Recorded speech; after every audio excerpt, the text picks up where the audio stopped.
In this video, I'll talk about how Google and Facebook make money with ads, how they compete, and how their products and acquisitions fit into their larger goals. At the end of the video, you should be able to fully understand all of the systems that make up the core businesses of some of the biggest IT companies in the world.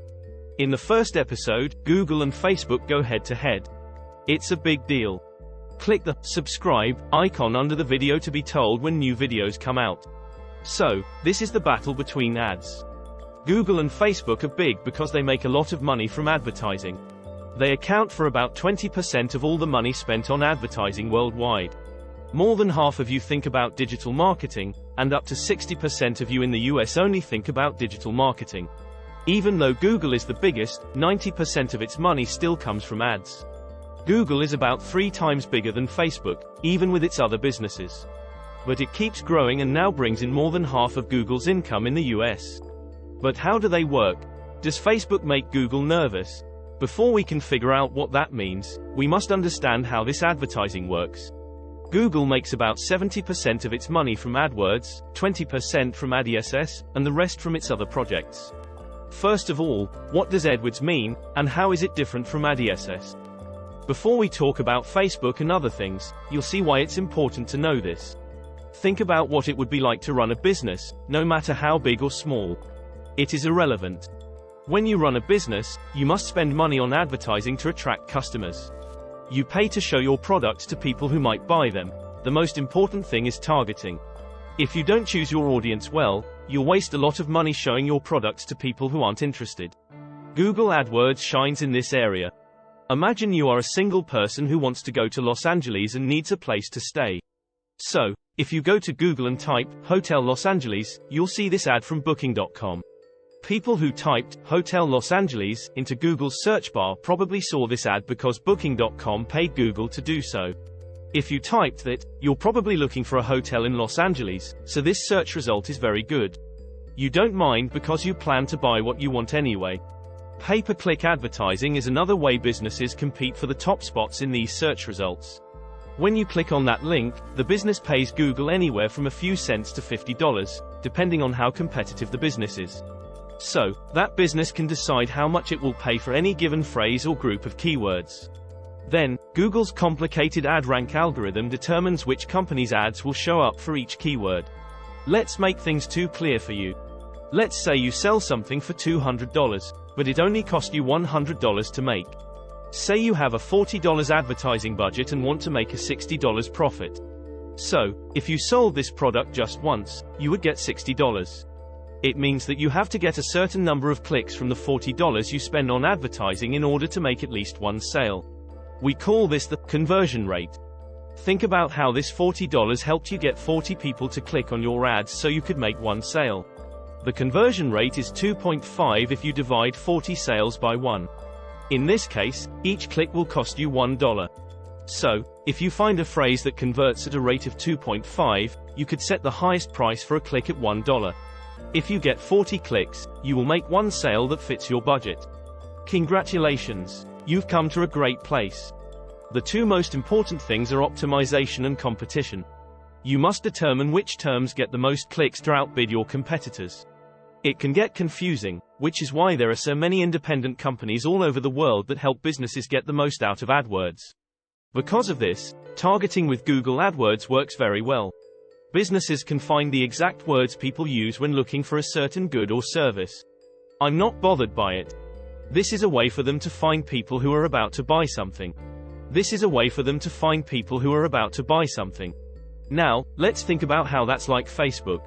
Even if you're not looking to buy anything, you still see a lot of ads for things you might be interested in when you read the news. Google's market share has gone down as more companies pay Facebook for these ads. How does that work, then? In its way, Facebook is good at targeting. Google's AdWords is based on what people want, while Facebook is based on who they are. Let's say that young women between the ages of 25 and 32 who live in big cities get married. How could you make them hurt you? For instance, there are things for babies that go beyond that. Facebook is great because, in addition to knowing these things about you, it can show ads to people who like certain Facebook pages. This is because when you clicked like, you told Facebook what you like and how much you like it. Now think about what you liked about each page. What does that say about who you are? You might like the science page, the official Airbnb page, the Udemy page, etc. So, marketers can use that information to make sure you see their products. Even though these ads are very specific, they are still annoying compared to Google. Even though there is no sign that you should buy something right away, the presentation is better than Google's.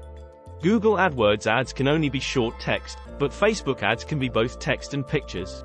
Studies have shown that, in general, pictures do better than other kinds of media. People notice them, but the advertiser needs to think outside the box for the best images. Also, because we spend a lot of time on Facebook, advertisers have a lot of chances to show us their ads in our news feeds. Small photos have been added to Google's search results, which shows that the company is aware of the problem. Google AdWords works great when it comes to shopping online. Let's say you want to buy a camera, so go to Google and type in "purchase camera." You'll get many results for different cameras from websites that paid for these shopping ads and pictures of the cameras that catch your eye. So, everything depends on the products or services you sell or provide. In the end, ads on Google, Google Shopping, or Facebook will be more targeted and effective. They both help you sell your stuff, but in different ways. What kind of advertising will get the most people to buy and make you the most money? So, marketers go where the potential customers are. So I have to ask, is Facebook a threat to Google? It has to compete with many other things.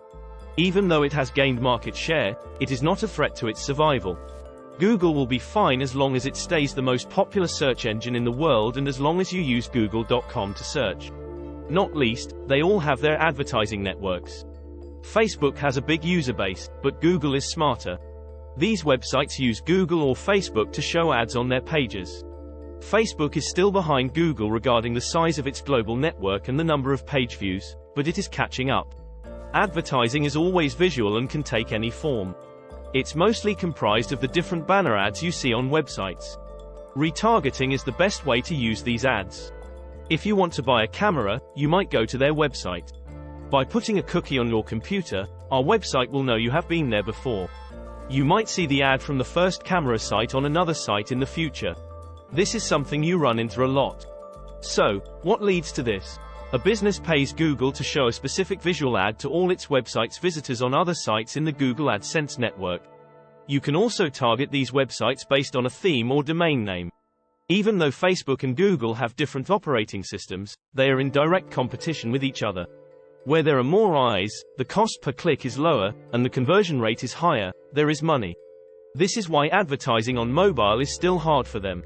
Because it's so easy to use Facebook on a mobile device and people spend too much time on it, Facebook has an advantage here, especially since most people's eyes and attention have recently moved to mobile devices. But because of how mobile apps work, Google search isn't as clear when you use it on a mobile device. You don't need to use Google because you already have a lot of apps that can help you find what you're looking for. But Google is a smart business, so you shouldn't worry about them.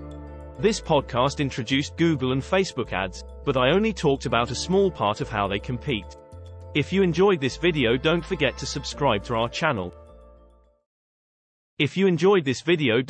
to subscribe to our channel.